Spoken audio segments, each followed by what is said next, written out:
And now it's Comey time next week, next Thursday.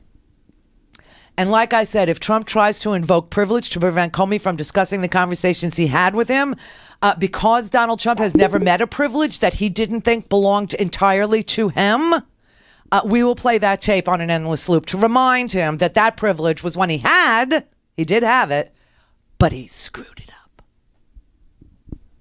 So Comey will testify in open hearings next week.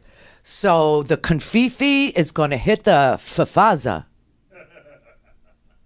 The favolo, the favulu. Oh, yeah, baby. And Sean Spicer will claim there are people that understand the meaning of that word. As if it's like, some East German spy ring that we really have operating, and it was never the Russians. It takes your breath away. I mean, it's just so amazing.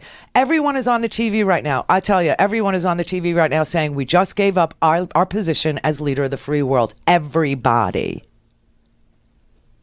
Including Republicans. What the Russians want. It's exactly what the Russians want. Give up, America. Give up. Stop leading the world already. Let us do it. Or, it's unbelievable. And our president obviously can be purchased, which is really sick. But, we've got a big ass mess on our hands. Charlene in Atlanta.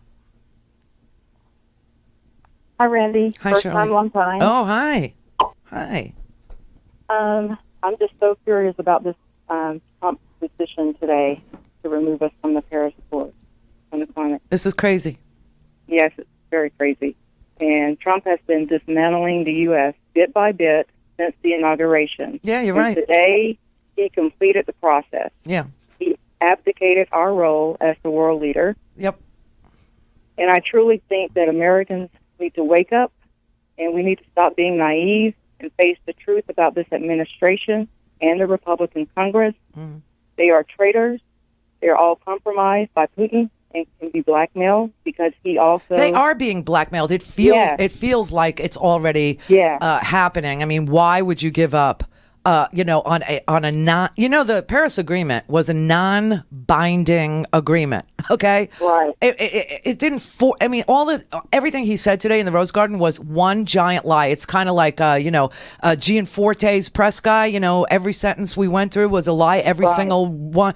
Well, every single sentence that the president uttered today was a world heavyweight champion lie. Was a lie because it's a non-binding agreement. It was just the world, the entire world, with the exception of Syria and Nicaragua, agreeing that we should put money and effort and time into reducing greenhouse gases. That's it. That's all it was. Right. And Europe pledged to do 40%, and we pledged to do 26% by 2026. That's what the agreement is, in a nutshell. Exactly. Yeah. And so what Trump did today is hand over the United States to Putin. He did. This is what Putin wanted. This is a weak America. This is Putin's foreign policy. It's true. It's absolutely 100% true. And the thing is, now can we prove it? And so that's why last night 7 subpoenas went out, and I was very excited. But 3 of them came from Devin Nunes, who recused himself. How can you be recused and then unilaterally, without the committee, issue subpoenas? How could you do that? But the other ones, the four other ones, Michael Flynn, Michael Cohen, names, documents, all kinds of stuff was issued last night.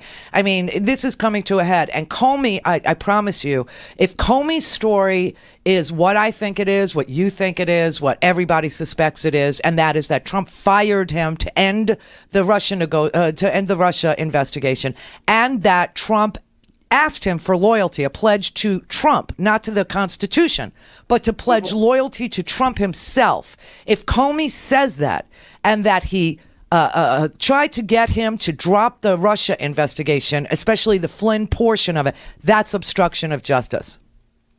And he's gone. He won't be gone because the Republicans will then have, a hot potato in their lap. And, they could stand by him still. They could. And this is what Trump knew. I mean, he is doing this so brazenly in front of us because he knows that the Republicans won't touch him. I keep saying it's like he's daring us. You know what I mean? Yeah. It's like he's dismantling America and all that we stand for and every value that we hold dear, everything from the free press to freedom of religion, Right. to free expression. Now you get punched, or now you can expect to be choked out, whatever. Everything that we fought and died for, everything we serve for, everything we believe, everything we teach our kids, every time we say the Pledge of Allegiance and tell our kids to respect the office, if not the man, everything about that, he's dismantling all of the fundamental principles that make us good. And America is only great because it's good. And when it ceases to be good and doesn't recognize that it's being bad and takes steps to make what was bad better, then it's not a great country anymore. And he is making it not great. He is making Russia great again, blaming America first.